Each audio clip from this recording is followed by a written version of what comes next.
The cursor blinked, a tiny rhythmic heartbeat of malice. Liam Davenport read the email one last time, a cruel smile playing on his lips. To Maya.Sterling Community Art Center. Org. Subject, an invitation.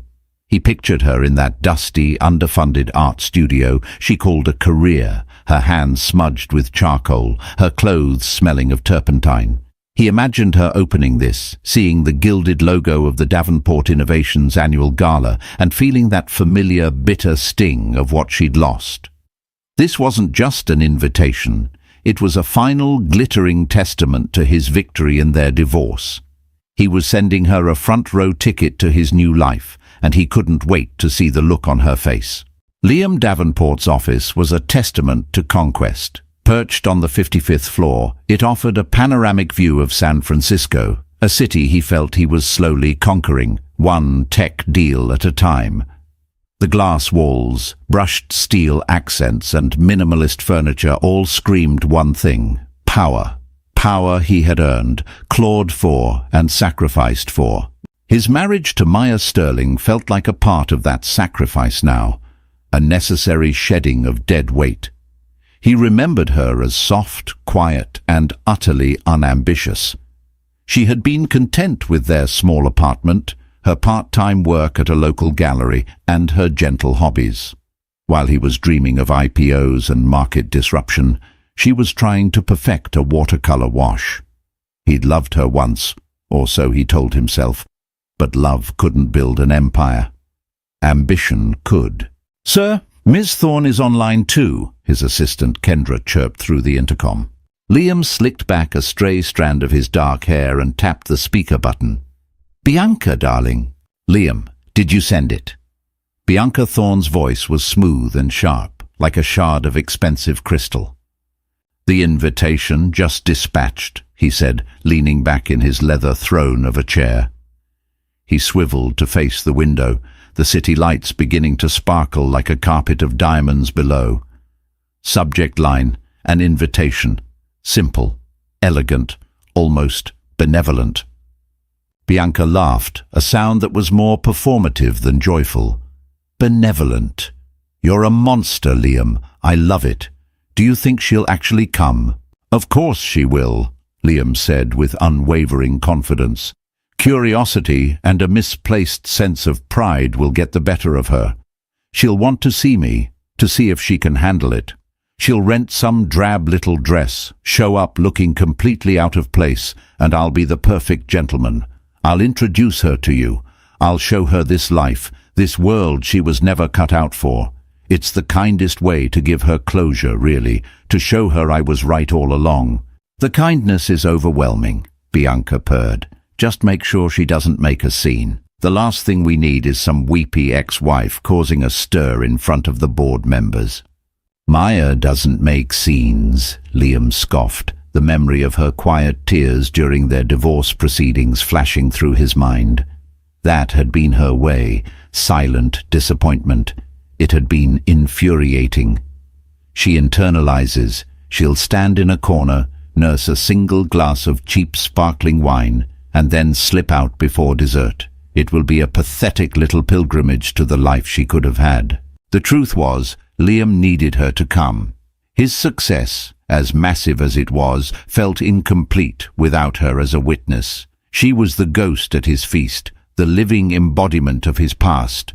He had told her during one of their final, brutal arguments that her lack of drive was an anchor dragging him to the bottom. "You're happy in the shallow end, Maya," he'd sneered. "I'm swimming for the horizon." He needed her to see his horizon, to see it glittering and vast, and to know she was forever stranded on the shore. He had built Davenport Innovations from a garage startup into a multi-billion-dollar behemoth. The annual gala was his crowning achievement, a lavish affair celebrating the company's success and its philanthropic endeavors. This year, the gala was particularly important. They were honoring a key investor, a silent partner from a mysterious firm called Sterling Holdings, whose massive last-minute capital injection had saved their flagship AI project from a hostile takeover attempt a year prior. No one had ever met the head of Sterling Holdings. They were notoriously private, communicating only through their stern, efficient vice president, a man named Marcus Cole. Securing their continued partnership was paramount. Liam ended the call with Bianca, promising to pick her up in the new Rolls-Royce he'd acquired. He stood up and walked to the floor-to-ceiling window. He looked down at the sprawling city, a kingdom of light and steel. He had everything he'd ever wanted. A beautiful, socially brilliant fiancée. A company that was the envy of Silicon Valley, wealth beyond measure. So why did the thought of Maya Sterling, with her paint-stained fingers and quiet, unassuming life, still occupy a space in his mind? It wasn't love. It was something more primal. It was the need to have his choices validated, to prove that leaving her wasn't just a strategic move, but the only move. Her presence at his gala, small and insignificant amidst his grandeur, would be the final signature on the contract of his success. He'd be gracious, magnanimous even. He would be Liam Davenport, the victor, and she would be Maya Sterling, the footnote. The email arrived without fanfare, slipping into an inbox mostly filled with grant proposals, artist submissions, and newsletters from local museums. Maya Sterling was cleaning brushes in a deep utility sink, the smell of mineral spirits clinging to the air, when her phone buzzed on the cluttered wooden workbench beside her. Wiping her hands on a rag, she picked it up. The sender's name, Liam Davenport, was a punch to the gut. She hadn't seen his name in her inbox in 2 years, not since the last sterile communication from his lawyers. Her thumb hovered over the screen, a tremor running through it. A part of her wanted to delete it, to throw the phone against the brick wall and watch it shatter, just like he had shattered her. But curiosity, that treacherous human impulse, won. She tapped it open. The Davenport Innovations Annual Gala. The logo was embossed in digital gold, shimmering even on the small screen. The details were opulent, the venue historic, the purpose self-congratulatory. It was so quintessentially Liam. She read his brief, impersonal message. Maya, thought you might be interested in attending. It's for a good cause. Best, Liam. A good cause, she whispered to the empty studio. The only cause Liam ever served was his own. She sank onto a wobbly stool, the phone feeling heavy in her hand. The invitation wasn't a peace offering. Liam didn't do olive branches. He wielded swords. This was a summons, a challenge. Come see what you're missing. Come see how right I was to leave you behind. The arrogance was so palpable, it was almost a physical force pushing against her chest, making it hard to breathe. Her life now was a world away from the one she'd shared with him. The Community Arts Center was her sanctuary. It was perpetually underfunded and chaotic, but it was real. Here she taught troubled teens how to express their anger through sculpture, and seniors how to reclaim their memories with portrait painting. Her hands were stained, her nails were short, and her heart, while scarred, was full. It was a small life, a quiet life. The exact kind of life Liam had despised. The pain of their separation was a dull, chronic ache. He hadn't just left her. He had systematically dismantled her self-worth. He'd called her passion a hobby, her sensitivity a weakness. He'd made her feel that her quiet contentment was a character flaw, a failure of imagination. By the end, she had almost believed him. Her phone rang, startling her. The caller ID read Marcus Cole. She took a deep, steadying breath before answering. Maya. Marcus's voice was a warm, steady baritone. He had been her father's right-hand man, and now he was hers. He was the only other person who knew the full truth.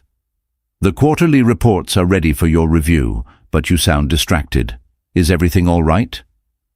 I just got an invitation, Maya said, her voice tight, from Liam to his company's gala. There was a long pause on the other end of the line. Marcus was a man of few words, but his silences were deeply expressive. This one was filled with protective anger. What does that man want now? To gloat, I assume, she said, forcing a light, dismissive tone she didn't feel. He wants to parade his success and his new fiancée in front of me. He wants to see me shrink." "And will you?" Marcus asked gently. That was the question, wasn't it? For 2 years, she had been rebuilding.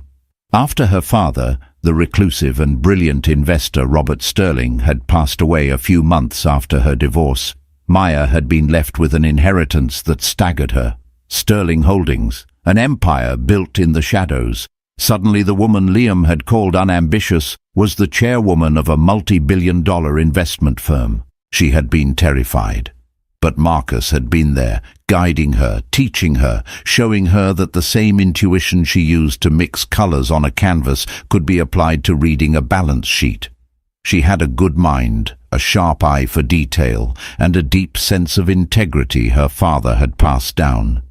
She learned to lead not with bombast and ego, like Liam, but with quiet questions and careful consideration. She ran her empire from the background, using her father's name and Marcus as her public face. No one knew the quiet art teacher was one of the most powerful silent investors in the country, least of all Liam Davenport. The irony was almost too perfect. His savior investor, the mysterious Sterling Holdings that had rescued his project, was her. She had approved the investment on Marcus's recommendation because it was a sound financial decision. And perhaps a small, uncharitable part of her had enjoyed the thought of owning a piece of his success without him ever knowing. "I don't know if I'll go," she admitted to Marcus. "Why walk into the lion's den?" "Sometimes," Marcus said, his voice firm, "you have to walk into the den to remind the lion that you're not prey. You are the chairwoman of Sterling Holdings, Maya. You are in a position to acquire his entire company with the stroke of a pen. He has no power over you." He was right, logically, but the wounds were emotional, not logical. The power imbalance had been the defining feature of their marriage. Now the tables had turned so dramatically it was almost absurd. He thought he was on top of the world, looking down at her. In reality, she was the mountain he was standing on. She ended the call and looked around her studio. The canvases, the clay, the half-finished projects. This was her truth. This was who she was. But who she was also included the woman who signed off on 9-figure deals. She wasn't just Maya Sterling, the gentle art teacher. She was also Ms. Sterling, the owner. Maybe it was time she integrated the two. A slow, cold resolve began to crystallize in her heart. She wouldn't go for revenge. Revenge was Liam's game. She would go for herself. She would walk into his glittering world, not as the ghost of the wife he'd discarded, but as the woman she had become. She would not cause a scene. She would not cry. She would simply be. And she would let him see that the person he had tried so hard to break had instead been forged. She picked up her phone and RSVP'd. One guest, Maya Sterling. The Meridian Grand Ballroom was bathed in a sea of sapphire and gold light. Chandeliers dripped crystals like frozen waterfalls, their light refracting across the hundreds of guests mingling below. The air hummed with the electric buzz of money, power, and influence. This was Liam's element, his natural habitat. He stood near the grand entrance, a flute of vintage champagne in one hand, his other arm possessively around Bianca's waist. She was breathtaking in a crimson gown that seemed poured onto her frame, a stark, dramatic contrast to the cool tones of the ballroom. She was a perfect accessory, laughing at the right jokes, her eyes scanning the crowd with the practiced gaze of a social predator. "Darling, you've outdone yourself," she murmured, kissing his cheek. "Everyone who's anyone is here." "Of course," Liam said, his smile feeling tight, rehearsed. Success attracts success. But his eyes kept flicking towards the entrance. He was a hunter, waiting for his quarry. He'd been rehearsing this moment for days. He would be calm, sophisticated, a touch magnanimous. He'd spot her from across the room, looking lost and intimidated. He would graciously approach, Bianca on his arm. The introductions would be a masterclass in controlled condescension. "Maya, you remember I told you about Bianca. Bianca, this is Maya, my first wife." The emphasis on first would be subtle, but devastating. "You're distracted," Bianca noted, her perfectly manicured nails tapping his arm. "Still waiting for the ghost of marriage past?" "Just ensuring all my guests feel welcome," he lied smoothly. A pang of something unfamiliar and unwelcome pricked at him. Nerves. Why would he be nervous? This was his night, his triumph. Yet, as the minutes ticked by, the anticipation began to curdle into a strange anxiety. What if she didn't come? The thought was surprisingly deflating. The entire performance he'd constructed in his mind would be for an audience of one, and if she wasn't here, the victory would feel hollow. He scanned the crowd, greeting a tech CEO here, a city councilman there. He talked about market projections and third-quarter earnings, the familiar language of his world a comforting balm. He was Liam Davenport. People deferred to him. They wanted his time, his insight, his capital. He was a king in his court. Then he saw her. She wasn't where he expected her to be, cowering near the catering table or hovering awkwardly by a pillar. She was standing near the French doors that led to the terrace, engaged in a quiet but animated conversation with Marcus Cole. Liam's mind stuttered for a second. Marcus Cole, the notoriously gruff and unapproachable VP of Sterling Holdings. What was he doing talking to Maya? They must have just met. Cole was probably being polite to a lone woman before moving on to more important people. But it was Maya's appearance that truly threw him. He had expected less. The woman he remembered would have worn something safe, something beige or grey. The woman standing by the terrace was wearing a simple, impeccably tailored gown of deep emerald green. It wasn't flashy or revealing, but it hugged her form with an understated confidence he'd never seen in her. Her hair, which she used to wear in a simple, careless ponytail, was styled in soft waves that framed a face that was calmer, more defined than he remembered.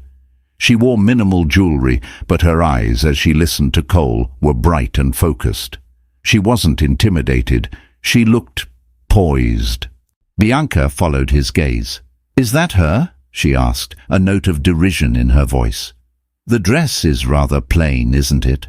"Yes, that's her," Liam said, his voice a low growl. The plan was already derailing. She wasn't supposed to look like this. She wasn't supposed to be comfortably chatting with one of the most important men in the room. He felt a surge of possessive anger. He needed to reassert control of the narrative. He excused himself and Bianca from their conversation and began to move through the crowd, his path a direct line to Maya. It was time for the show to begin. As he approached, he saw Marcus Cole nod respectfully to Maya and then discreetly step away, melting back into the crowd. Strange. Cole wasn't known for his social graces. Maya turned as if sensing his approach. Her gaze met his across the last few feet separating them. There was no fear in her eyes, no awe. Just a calm, unreadable neutrality that was more unsettling than any emotional outburst would have been. "Liam," she said, her voice even and cool. It was the same voice, but the timid undertones he remembered were gone. "Maya, I'm so glad you could make it," he said, forcing his practiced smile. He slid his arm around Bianca, pulling her forward. "I'd like you to meet my fiancée, Bianca Thorne. Bianca, this is Maya Sterling." Bianca extended a hand, her diamond engagement ring catching the light like a weapon.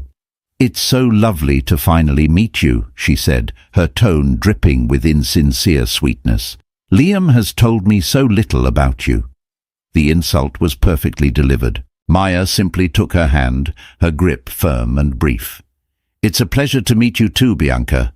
The ring is beautiful." Her compliment was delivered with such genuine placidity that it completely disarmed the intended slight. She wasn't playing the game. Liam felt his frustration mounting. This wasn't going as planned. He needed to land a blow. "It's quite a step up from the community center, isn't it?" he said, gesturing vaguely at the opulent ballroom. "I hope you're not too overwhelmed." There it was, the jab, the reminder of her small life and his grand one. He watched her face, waiting for the flicker of hurt, the shadow of inadequacy. Maya looked around the room. a small, almost imperceptible smile touching her lips. Then she looked back at him, her eyes holding his. "No, not at all," she said, her voice as calm as a deep lake. "It's a lovely event, Liam. You've done very well for yourself." It was a simple statement, but it felt like a judgment. She wasn't looking at him as an ex-wife full of regret. She was looking at him like an observer, detached and unimpressed. The power dynamic he had so carefully constructed was crumbling before he even had a chance to enjoy it. He felt a desperate, clawing need to put her back in her place, the place he had assigned her in the story of his life. But he was starting to fear she had already rewritten the entire book. Maya had walked through the grand doors of the Meridian Ballroom, feeling not like a lamb entering a lion's den, but like a queen returning to a court she had long ago abdicated. The opulence didn't intimidate her. It felt familiar. Sterling Holdings owned the building. It was a small detail she had discovered during a portfolio review with Marcus, a fact that had given her a quiet, secret smile. Liam was hosting his victory party in her house. From the moment she stepped inside, she felt the shift. She had spent years of her life trying to make herself smaller, to fit into Liam's world, to not take up too much space, to not have needs that might inconvenience his ambition. Tonight, she simply occupied her space. She wore the emerald gown, not for him, but for herself. Green was the color of new growth. She had spotted Marcus near the terrace exactly as they had planned. His presence was a quiet anchor in the swirling sea of faces. "He's watching you," Marcus had said in a low voice, his back to the room as they pretended to admire the city skyline. "He's with a woman in a red dress. He's on his way over." "Let him come," Maya replied, her heart beating a steady, resolute rhythm. "This is the last ghost I need to exorcise, Marcus." "Just remember who you are, Maya," he said, giving her a look of paternal pride. "Not who he thinks you are." He gave a slight bow of his head and moved away just as Liam began his approach. Facing Liam now, with Bianca clinging to his arm like a designer parasite, Maya felt a strange sense of detachment. He looked the same. Impeccably tailored suit, expensive watch, the same arrogant tilt to his jaw. But she was seeing him through new eyes. The power and charisma she had once found so intoxicating now looked like a fragile, desperate performance. He wasn't a titan. He was a man terrified of being seen as small. His condescending remark about the community center should have stung. The old Maya would have flinched, her cheeks burning with shame. But the new Maya simply absorbed it, recognized it for what it was, a clumsy, pathetic attempt to regain the upper hand, and let it go. Her calm response, "It's a lovely event, Liam. You've done very well for yourself," had the desired effect. Confusion flickered in his eyes. He had expected her to be a mirror, reflecting his greatness back at him. Instead, she was a window, looking right through him. Bianca, sensing Liam's faltering control, stepped in. "Maya, what is it you do exactly?" Liam mentioned something about art. It sounds so charmingly quaint. Maya met the other woman's gaze. There was a hard, competitive gleam in Bianca's eyes. She was a woman who knew her value was tied to the man on her arm, and she saw Maya as a potential threat to her investment. "I run a non-profit arts center downtown," Maya said simply. "We provide arts education and therapy for underserved communities. It's very rewarding." She offered no further details, no defensiveness.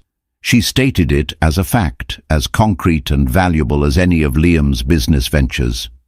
Liam let out a short, dismissive laugh. "See? Always saving the world, my Maya. I, on the other hand, am content with just owning it." The possessive pronoun, my Maya, hung in the air between them, a relic of a past he was trying to weaponize. Before she could respond, the lights in the ballroom dimmed slightly, and a pleasant chime echoed through the sound system. A man was stepping up to the podium on the main stage. "Ladies and gentlemen, if I could have your attention, please," the MC announced. Liam straightened his tie, a smirk returning to his face. Showtime, he whispered to Bianca. He gave Maya a final, dismissive glance. Enjoy the party, Maya. Try the canapes. They're certainly better than what you're used to. With that, he steered Bianca towards the front of the room, leaving Maya standing alone. But she wasn't alone. From across the room, she caught Marcus's eye. He gave her a subtle, encouraging nod. It was time. The MC began his speech, lavishing praise on Liam and Davenport innovations. He spoke of innovation, of vision, of market leadership. Maya listened, feeling no bitterness, only a profound sense of pity for the man who needed this much external validation to feel whole. Then the MC shifted his tone. But tonight we are also here to honor a partnership that has been instrumental to our success. A year ago, as many of you know, Davenport Innovations faced a significant challenge. A project critical to our future was at risk. It was then that a silent partner stepped in, demonstrating not only immense faith in our vision, but also the decisive power to secure it. A murmur went through the crowd. This was the part of the evening everyone was curious about. The mystery of Sterling Holdings. Liam looked smug, standing near the stage. This was his story of salvation, another chapter in the legend of Liam Davenport, the man who could attract the support of even the most elusive players. This partner has, until now, remained completely behind the scenes, the MC continued, his voice building with dramatic flair. They are known for their shrewd investments, their quiet influence, and their unwavering commitment to integrity. We are immensely grateful for the support of Sterling Holdings. He paused, letting the name hang in the air. Liam clapped politely, a gracious king acknowledging his benefactors. Tonight, the MC boomed. For the first time, the leader of Sterling Holdings has agreed to step out of the shadows to accept our deepest gratitude. Ladies and gentlemen, it is my profound honor to introduce to you the visionary chairwoman of Sterling Holdings, Ms. Maya Sterling. For a moment, there was silence. The name registered, but the context was impossible. It was a glitch in the matrix, a software bug in the grand program of the evening. Liam's polite applause faltered, his hands freezing mid-clap.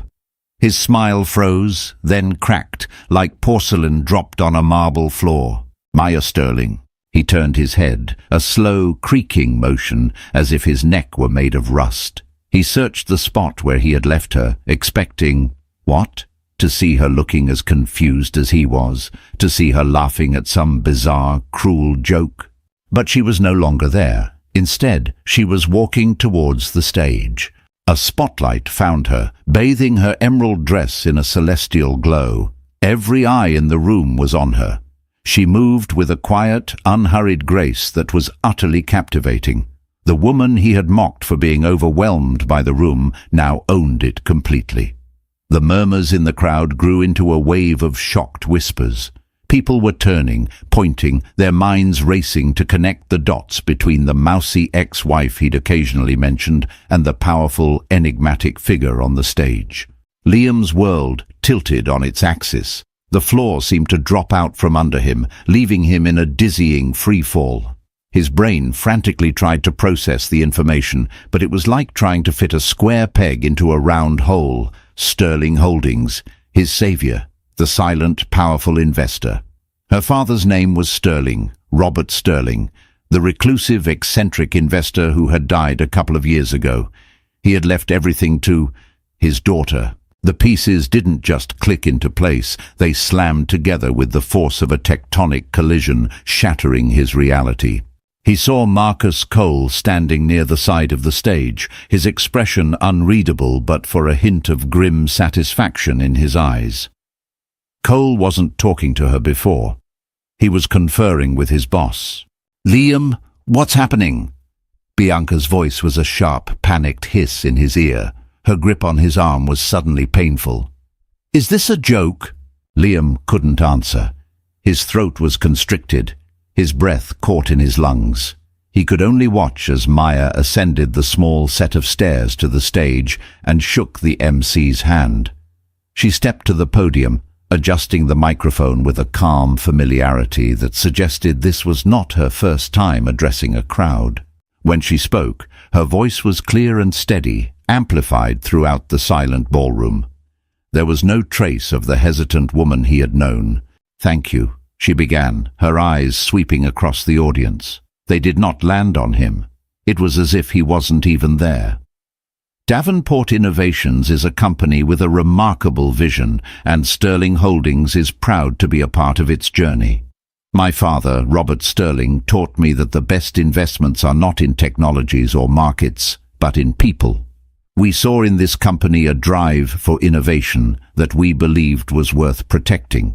Her words were professional, gracious, and utterly impersonal, and every single one was a nail being hammered into his coffin. She was praising his company, the company she now partially owned, the company she had saved. He hadn't attracted her investment. He had been the beneficiary of her calculated business decision. The power dynamic he had cherished, the one that defined his entire sense of self, had been a lie. He wasn't the king. He was a court jester, and he hadn't even known he was wearing the bells. He felt hundreds of pairs of eyes on him. He could feel their pity, their morbid curiosity. He was the punchline, the great Liam Davenport, humiliated on his own stage by the quiet, unassuming wife he had thrown away. Bianca had taken a half step away from him, her face a mask of horror and social ruin. She wasn't looking at a powerful fiancé anymore. She was looking at a fool. Maya kept her speech short and elegant. She spoke of the future, of shared goals, of philanthropic commitments. She never once stumbled. She never once glanced in his direction. Her complete and total indifference was more devastating than any screaming match or tearful accusation could ever have been. He had invited her here to be a footnote in his story, and she had just revealed that he was a minor character in hers. As she finished her remarks to a crescendo of thunderous applause, she finally let her eyes drift over the crowd and find his. There was no malice in her gaze, no triumph. There was only a quiet, sad finality. It was a look that said, "It's over." Not their marriage. That had been over for years, but his hold on her. The ghost he had tried to summon had exorcised him instead. The applause washed over him, a sound that felt like roaring laughter. He had wanted to humiliate her, to show her how small her world was. Instead, standing in his gilded ballroom, surrounded by the trappings of his success, Liam Davenport had never felt so small in his entire life. The regret was a physical thing, a cold, heavy stone lodging itself in the center of his chest, and he knew, with sickening certainty, that it was a weight he would carry for the rest of his days. As the applause subsided, Maya felt a profound sense of quiet. The storm had passed. For years she had carried the weight of Liam's judgment, the quiet shame of feeling like she wasn't enough. On that stage, under the glare of the spotlight, she hadn't been playing a role. She had simply been herself, all of herself. And in doing so, the weight had vanished. She descended the stairs, and the atmosphere in the room had changed entirely. The sea of people parted for her. Faces that had been indifferent before were now alight with curiosity, respect, and avarice. A tech billionaire who had barely given her a nod earlier was now rushing to her side, hand extended. "Ms. Sterling, a remarkable speech. I had no idea. I knew your father's reputation, of course. A legend. We must talk." "Ms. Sterling, Catherine Pierce from the Financial Chronicle. Could we get a moment of your time?" "An absolute honor, Ms. Sterling." She was no longer Maya, the ex-wife. She was Ms. Sterling, the power player. Marcus appeared at her elbow, a silent, formidable bodyguard, expertly managing the sudden influx of attention. He would murmur, "Ms. Sterling has another engagement shortly," or, "Perhaps you can schedule a call with my office," steering her through the throng. Her eyes scanned the room for Liam. She saw him standing frozen near the stage, a statue of a man. Bianca was no longer on his arm. She was several feet away, talking animatedly with a rival CEO, her expression a careful calculation of damage control. She was already distancing herself, jumping from the sinking ship. A part of Maya, a small, wounded part, had wanted this moment to be a victory. She had wanted to feel triumphant, to savor his shock and humiliation. But looking at his ashen face, the utter desolation in his eyes, she felt no joy. She only felt a deep, hollowing sadness. This wasn't a victory. It was a tragedy. A story of a man so blinded by his own ambition that he had discarded the one thing of value he might have actually had, not because of what she was now, but because of the person she had always been, loyal, supportive, and kind. He had mistaken quietness for weakness, and in doing so, had revealed his own. She had no desire to speak to him, to twist the knife. The unveiling wasn't for him, not really. It was for her. It was the final, definitive act of reclaiming her own narrative. "Marcus, I'd like to leave," she said quietly. "Of course," he replied. "The car is waiting at the south entrance." They began to move towards the exit, their progress slow as people continued to try and intercept her. As they passed the Grand Bar, she heard a snippet of conversation that made her pause. "Can you believe it? He invited his ex-wife to humiliate her and she owned the whole damn building and his company. It's like something out of a movie," a woman said, laughing. The gossip was already spreading, cementing into the legend of the night. Liam's public downfall. Maya felt a pang of something that was almost guilt, but she pushed it away. He had built this stage himself. He had written the play and cast the actors. He could not be angry at her for simply delivering her lines. As they reached the lobby, a voice called out her name. "Maya!" She turned. It was Liam. He had followed her, his face pale and drawn. The confident arrogance was gone, replaced by a raw, desperate vulnerability she had never seen in him, not even at his lowest moments. He stopped a few feet away, seemingly unsure of what to do or say. The lobby was quieter here, but people were still watching. He started, his voice hoarse. "I had no idea." "I know," she said softly. There was nothing else to say. "Why?" he asked, his voice cracking. "Why didn't you ever tell me? About your father? About any of it?" Maya looked at him, and for the first time she allowed herself to be truly honest, not with anger, but with a simple, profound truth. "Because you never asked," she said. "You were so busy telling me who I was, what I lacked, that you never once stopped to see who I actually might be. You didn't want a partner, Liam. You wanted an audience, and I wasn't a very good one."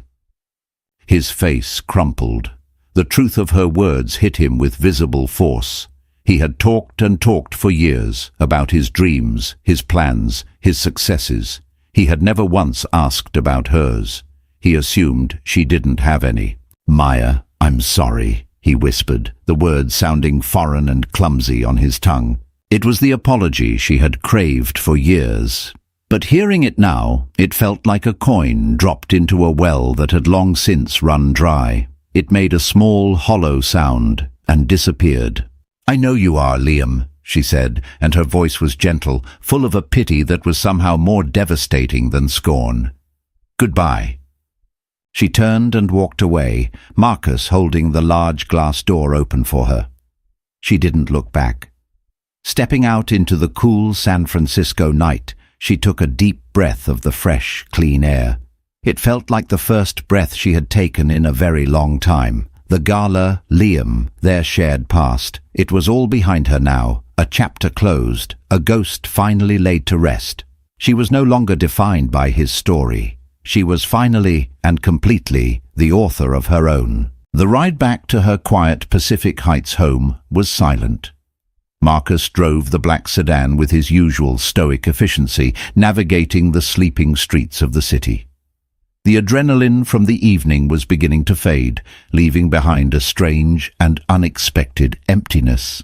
Maya stared out the window, watching the lights blur past, her reflection a ghostly image against the glass. She should have felt ecstatic, vindicated, triumphant. She had faced her demon and emerged not just unscathed, but victorious. The entire tech world was buzzing with her name. She had brought Liam Davenport, the man who had shattered her confidence to his knees without raising her voice. So why did she feel so hollow? The applause still echoed in her ears, but it sounded distant, as if it were for someone else. In the ballroom she had become Ms. Sterling, a symbol of hidden power and dramatic revelation.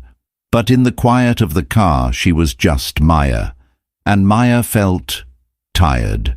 "You were magnificent tonight," Marcus said, his voice breaking the silence. He glanced at her in the rearview mirror, his eyes kind. "Your father would have been incredibly proud." "He would have hated the spectacle," Maya said with a small, sad smile. "He never understood why people needed to be so loud about their success." "He wouldn't have liked the publicity, no," Marcus conceded. "But he would have been proud of the strength you showed. You stood in your truth, Maya. That is all he ever wanted for you." Her truth. For so long her truth had been tangled up with Liam's.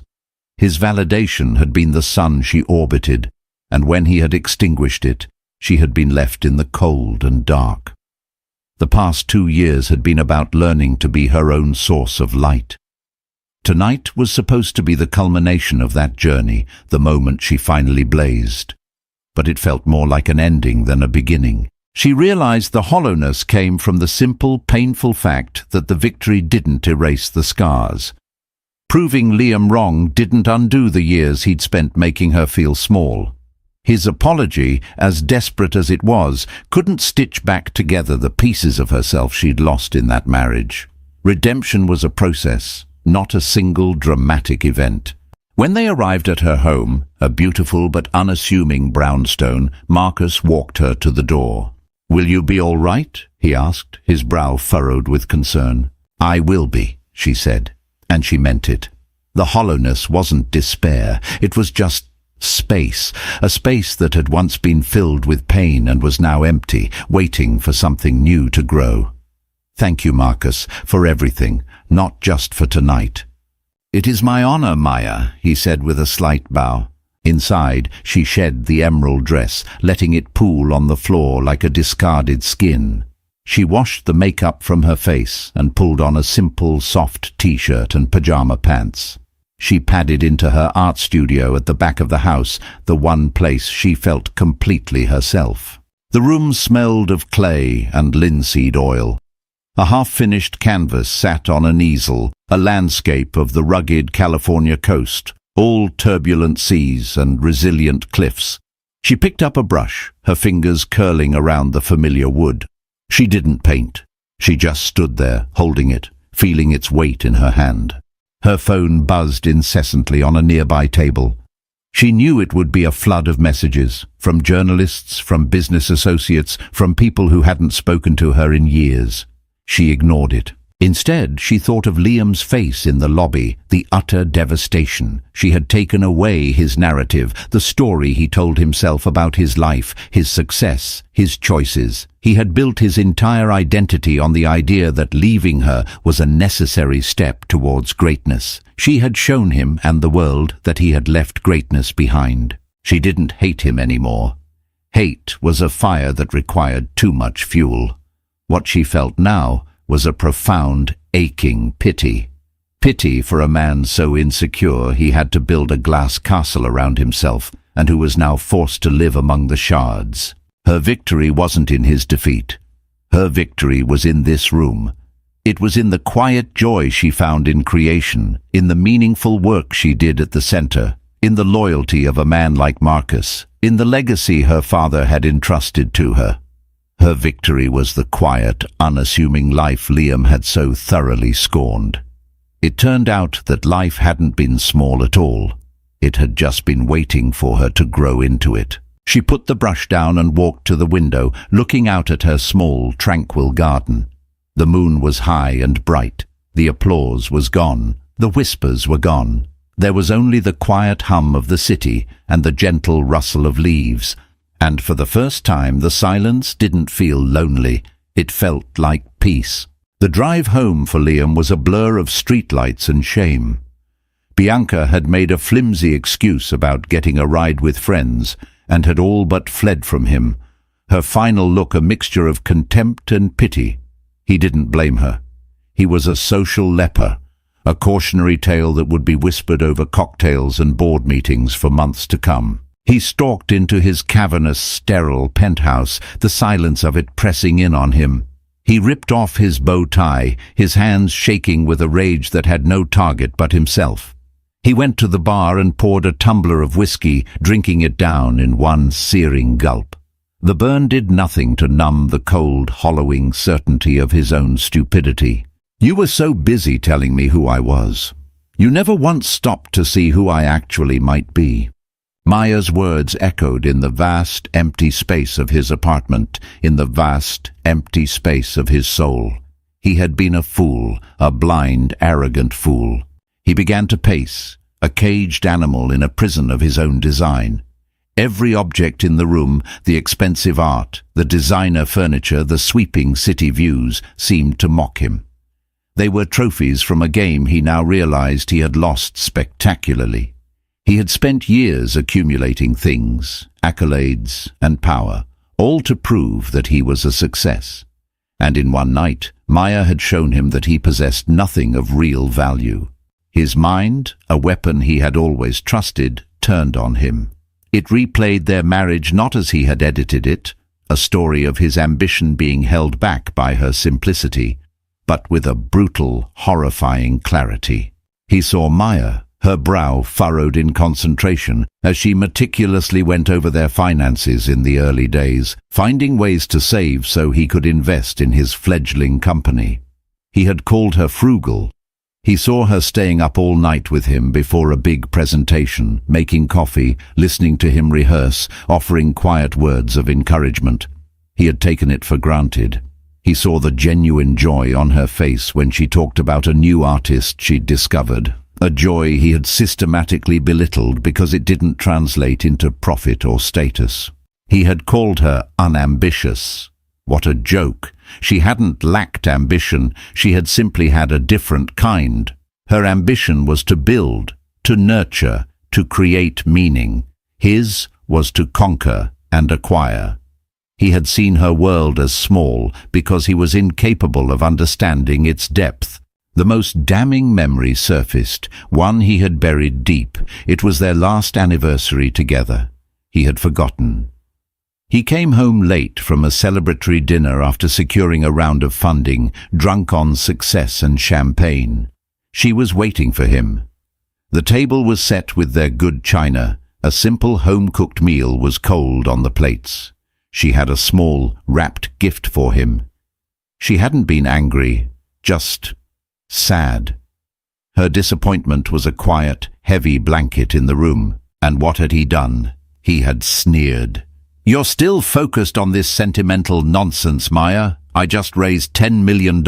That's what's real. That's what matters." He had broken her heart that night. He had seen it in her eyes, and he had felt a flicker of cruel satisfaction, believing he was teaching her a valuable lesson about the new world he was entering, a world where she didn't belong. The man who had done that, who had been capable of such casual cruelty, he didn't recognize him.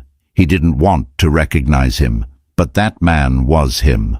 He sank onto a sofa, the whiskey tumbler slipping from his fingers and thudding onto the thick rug. He buried his face in his hands, and a dry, racking sob escaped his chest. It wasn't a cry for his lost reputation or his shattered engagement. It was a cry for his own lost soul. It was a cry for the good man he might have been, the man Maya had once loved, a man he had methodically destroyed in his pursuit of a hollow crown. He had invited her to the gala to humiliate her. He had wanted her to see him as a king. But the thing about putting someone on a pedestal is that it gives them a very clear view of your own failings. He hadn't just misjudged her. He had failed a fundamental test of character. He had built an empire, but he had lost himself. The regret was no longer a stone in his chest. It was a vast, dark ocean, and he was drowning in it. There was no escape. There was no deal he could make, no strategy he could employ to fix this. The damage was done. The only thing left to do was to learn how to live with the ghost of the man he had been and the woman he had so carelessly thrown away. His kingdom was nothing but a gilded cage, and he was finally truly alone in it. A week passed. The fallout from the gala was swift and brutal. The story was the talk of the city, a modern-day fable of hubris and revelation. Liam's phone rang constantly for the first 2 days. Journalists, Schadenfreude-filled colleagues, concerned board members. And then it fell silent. He was a pariah. Bianca had officially ended their engagement via a cold text message from her publicist. Liam didn't care. He moved through his days in a fog of self-recrimination. He went to the office, sat in his glass-walled cage, and stared at spreadsheets that no longer held any meaning. The numbers were just numbers. The thrill of the chase was gone, replaced by the gnawing ache of regret. He knew he had to do something. An apology in a crowded lobby was not enough. Not nearly enough for the years of quiet damage he had inflicted. He needed to explain, to atone, though he knew he had no right to expect forgiveness. He tried calling Maya's cell phone, a number he was surprised he still remembered. It went straight to voicemail every time. He knew she was screening his calls, and he couldn't blame her. So he decided to write. He sat down at his laptop one evening, the city lights glittering outside his window like 1,000 mocking eyes. He opened a new document and typed her name. Maya. He started to write, and the words poured out of him, a torrent of confession and remorse he hadn't known he was holding back. Maya. I don't know where to begin, and I know I have no right to ask for your time or your attention, but I can't live with the words I left unsaid. The apology I gave you at the gala was pathetic and selfish. Another attempt to make myself feel better. The truth is, I don't deserve to feel better. The past week has been a relentless education in my own failings. I've been replaying our marriage, our life together, and I am horrified by the man I was. I see it all now with a clarity that is agonizing. I see your patience, your support, your quiet strength, and I see my own towering arrogance, my insecurity, my relentless, destructive ego. I called you unambitious. How blind I was. You had the ambition to build a life of meaning, to care for people, to create beauty. I only had the ambition to win. I see now that my entire definition of success was a cheap, hollow imitation of the real thing. I was so terrified of being seen as ordinary that I became a monster who took your love, your kindness and your light and tried to snuff it out because it didn't reflect my own image back at me. The night of the gala, I didn't invite you there to give you closure. I invited you there to hurt you. I wanted to stand on the mountain of my success and look down on you, to prove to myself that my choice to leave was the right one. It was the single most despicable act of my life, and the universe, in its perfect brutal irony, showed me that I wasn't standing on a mountain at all. I was standing in a valley, and I had been too blind to see the majestic peak that was you right in front of me the whole time.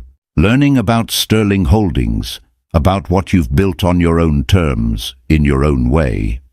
I feel a strange sense of pride in you, which I know is absurd and something I haven't earned. But mostly, I feel a profound and bottomless shame for the man who was given the gift of being your husband and was too stupid to recognize its value. I'm not writing this to ask you to come back. I'm not writing to ask for your forgiveness because I don't believe I've earned it. I'm writing this because you deserve to know that I see it.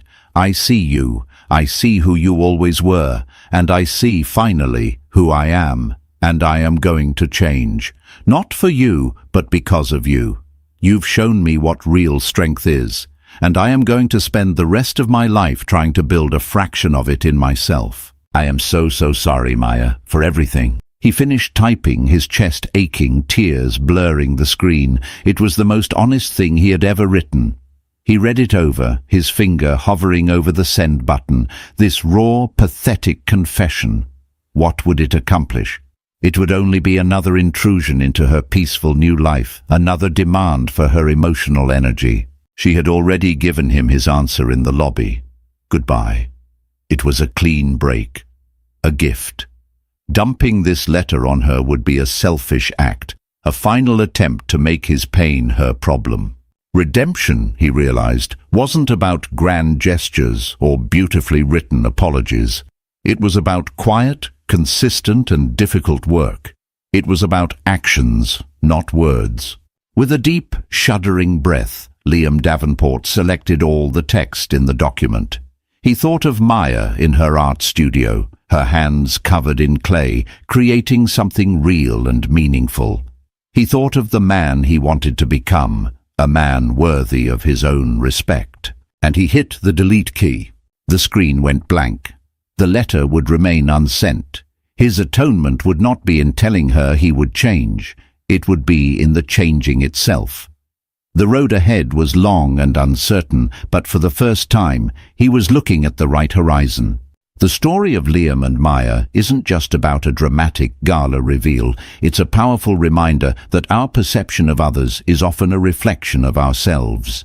Liam's arrogance blinded him to Maya's true worth, leading to a public humiliation that forced him to confront the emptiness of his own success. Maya's journey from a quiet, undervalued wife to a confident powerhouse shows us that true strength isn't about being the loudest person in the room, but about knowing your own value, even when no one else does. Their story explores the complex themes of regret, redemption, and the quiet power of self-worth. If this story of betrayal and empowerment resonated with you, please hit the like button, share it with someone who loves a story of poetic justice, and subscribe for more emotional and dramatic tales. Thank you for watching.